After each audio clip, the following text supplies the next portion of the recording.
What do you do when the person you've built your entire world with looks you dead in the eye and tells you they need space? My wife Sarah said it over a dinner that had gone cold at our favorite Italian spot in Chicago, Trattoria Gianni on North Halsted Street. The words hung in the air, thicker than the scent of garlic and old wine. Her phone, which had been buzzing face down on the table all night, suddenly went silent.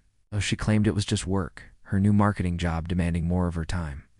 But it was the way her eyes wouldn't meet mine, the slight, almost imperceptible tremor in her hand as she reached for her glass. I saw a stranger sitting across from me, and I knew with a certainty that chilled me to the bone that this space she needed had a name. If you genuinely enjoy our stories, please subscribe to the channel, tell us where you're from, and what time it is right now. It's always fascinating to know how far our story flows. The first few weeks were a masterclass in humiliation. She moved into the guest room, a 10-foot chasm now separating us. The strange behavior escalated. Late-night work calls in hushed tones, receipts from hotels I knew her company didn't use, like the Thompson Chicago and the Gold Coast, for a single Tuesday night. I'd ask, and she'd spin a web of corporate jargon and feigned exhaustion. She became a ghost in our home, cold and manipulative. "You're being paranoid," she'd say, her voice dripping with a condescending pity that made my skin crawl. "Maybe if you weren't so suffocating, I wouldn't need space." She made me feel like the villain. Like my loyalty was a cage she was desperate to escape.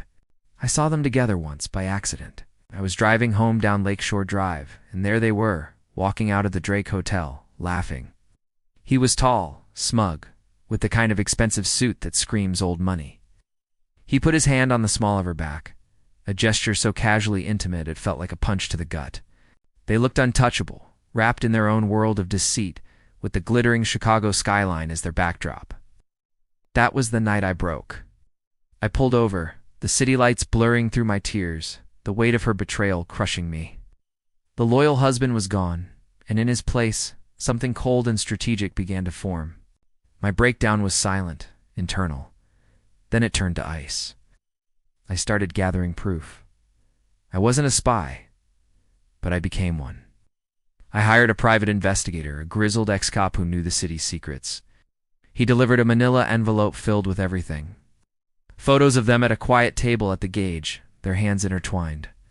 Hotel check-in records. A printout of text messages that were so graphic, so dismissive of me, that I had to read them in short bursts. "He suspects nothing," one of her texts read. "Just a sad puppy waiting by the door."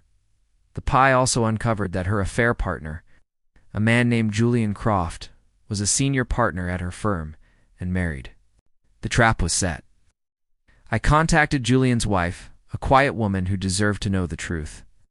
I didn't do it with a dramatic phone call, but through her lawyer, presenting a neat package of evidence. Legally, I filed for divorce, citing infidelity, with every piece of evidence meticulously documented. Socially, the real performance was about to begin. Sarah's family had always adored me, and her father was a major investor in her company. I arranged a family meeting under the guise of trying to save our marriage. Her parents, my parents, her sister, everyone was there, in our living room, the one we'd decorated together. Sarah walked in, arrogant as ever, expecting me to beg. Instead, I stood up and calmly began. "I know about Julian," I said. The color drained from her face. I didn't shout. I just laid out the facts, the dates, the locations. I projected the PI's photos onto the wall-mounted TV we'd bought for movie nights. The picture of her and Julian, laughing at the Drake, filled the room. Her father's face was stone. Her mother started to cry. Then, I played a short audio clip the pie had captured her on the phone with Julian, mocking me. "He's so predictable," her voice echoed through the silent room. "So boring." She was ruined. Her father stood up, looked at his daughter with utter disgust, and walked out. Her career, funded by his money, was over. Her family shattered. The divorce was swift and brutal for her. The infidelity clause in our prenup, one she had insisted on because she believed in consequences, left her with nothing.